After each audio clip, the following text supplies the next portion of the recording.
Good day everyone! Narito na ang ating latest update. Sara Diskaya sumuko na sa NBI kahit wala pang arrest warrant. Sumuko na ang government contractor na si Sara Diskaya sa National Bureau of Investigation, NBI, ngayong araw, December 9.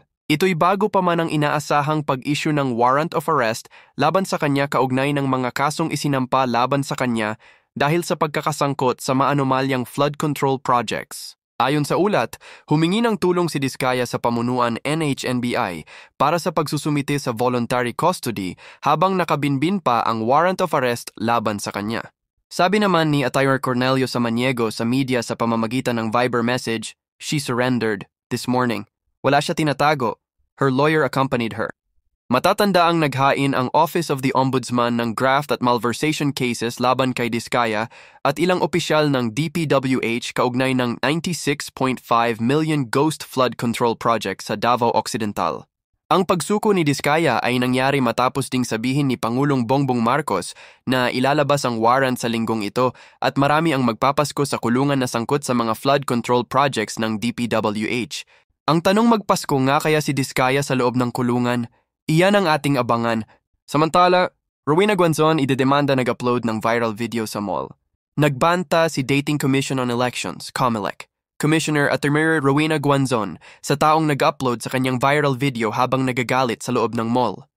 Bukod sa lalaking nakaaway niya dahil sa kanyang pag-ubo ng wala raw suot na face mask sa loob ng mall, plano rin ni Guanzon na kasuhan ang netizen na nag-upload ng video habang nakikipagsagutan. Sa katunayan, hinahanting na raw nila ang nag-record at uploader ng kanyang kumalat na video na anyay isang paglabag sa kanyang right to privacy. Nangyari ang naturang insidente noong gabi ng December 6. Ako naman, pumayag naman ako i-video nila kasi alam ko nakakalat yung video na unauthorized. By the way, that video violated my right to privacy. For now, gusto ko lang malaman niya na they committed a crime and they should delete their post, ang pahayag ni Guanzon sa panayam ng ABS-CBN. Anya pa, kung kayo lamang po ay nagtatrabaho lamang at hindi naman po kayo maraming pera para sa abogado, mas maganda mag-avoid na kayo ng mga legal trouble, i-take down nyo na yung mga post, video nyo sa akin. Matatandaang noong December 7, ibinahagi ni Guanzon sa kanyang Facebook page ang pangyayari kung saan na high blood daw siya habang nasa mall at kinailangan pang tulungan ng mga medic. Nagsimula raw ang insidente matapos siyang umubo ng isang beses dahil sa makating lalamunan kaya sinabihan siya ng isang Chinese national na umalis sa mall dahil siya raw ay contagious. Nagreklamo po talaga ako sa police and filed a case for unjust vexation and grave oral defamation last night, sabi ng Dating COMELEC official. Sabi ba naman niya sa akin sa Rockwell Mall na, "You're coughing, you should leave the mall, you should stay at home." Doon yun nagsimula, ani Guanzon. Napahiya talaga ako dun sa ginawa ng taong yon. Sabihan ka ba naman, don't you have money to buy a mask? Bawal pala sa kanya kahit umubo ka ng minsan kahit nasa Rockwell Mall ka. Alam niyo naman ako, hindi naman ako nagagalit kung hindi talagang sukdulan ng injustice o ang mali, di ba? Hindi naman pwedeng palampasin yun yung pag inaalipusta ka na.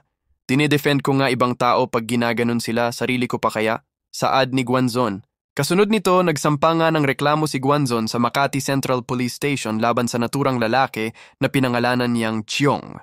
Revelasyon pa ni Guanzon, nang babasahan ng Miranda rights ang mag-asawa, tumakas ang lalaki sa tulong ng kanilang abogado. Mga attorney, gagawin niyo ba yon?